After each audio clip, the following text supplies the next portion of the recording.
Trucker Steve here. So I'm going to give you a small clip from other truckers news about immigrants getting a CDL license.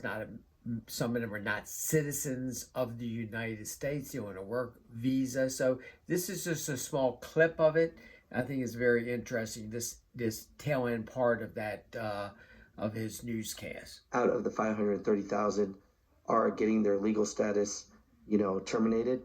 How's that possible that they can get their CDL if they're immigrants, even if they're here legally? And we talked about this before with America Truckers United. There is a way around this, and there are states that allow this. So it's really the state rules that we got to get changed if we don't want this, okay? And so Texas is one of those states.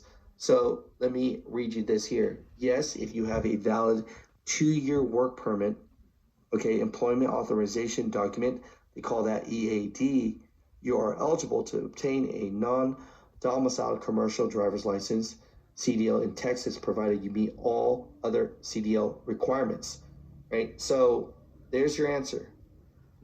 Through this program where their family members sponsor them to come here legally, over 530,000 of them did it, right?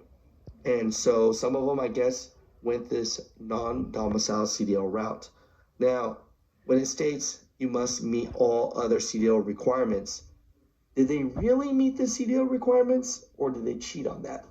That is the big question, right? Because here is the explanation of this. A non-domiciled CDL is for individuals who are not U.S. citizens or lawful permanent residents, but are authorized to work in the U.S., which was under that program. You need to have a valid employment authorization document, the EAD, right, or an unexpired foreign passport accompanied by an approved Customs and Border Protection, CBP, I-94 arrival departure record to be eligible for a non-domicile CDL, which this program allowed, okay? Now, here's the requirement part. You must also meet all other CDL requirements, such as age 21 to drive across the state lines, 18 to drive within Texas, passing a medical exam, of course, and passing the written and practical tests. Now, here's the thing. Some of these states do allow the written exam to be in different languages. So, of course, if they do that, they could study and they could pass.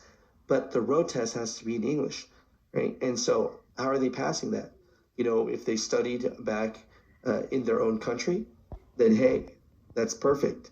But in reality, there's a lot of CDL schools that kind of push you through. And to be honest, I know people are going to give me flack about this, but it's the system that is doing these people wrong, and it's hurting people in America.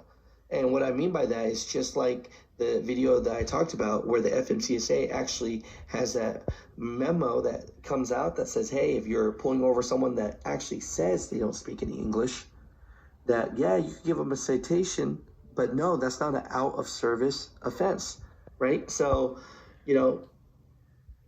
I just want to make it clear. These people, they came here legally, right? Or on the books legally. And, President Trump and the administration believe that, this program under the Biden administration was not vetted properly.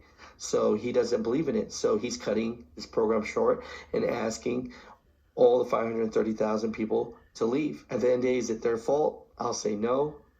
But I'll say the state rules and allowing non-domicile CDLs, if we don't believe in that, then hey, we need to get rid of that rule. But Mud Truckers, comment down below. Let me know what you guys think. I know this is always a touchy subject, but yeah, just explaining to people how do immigrants get CDLs, right?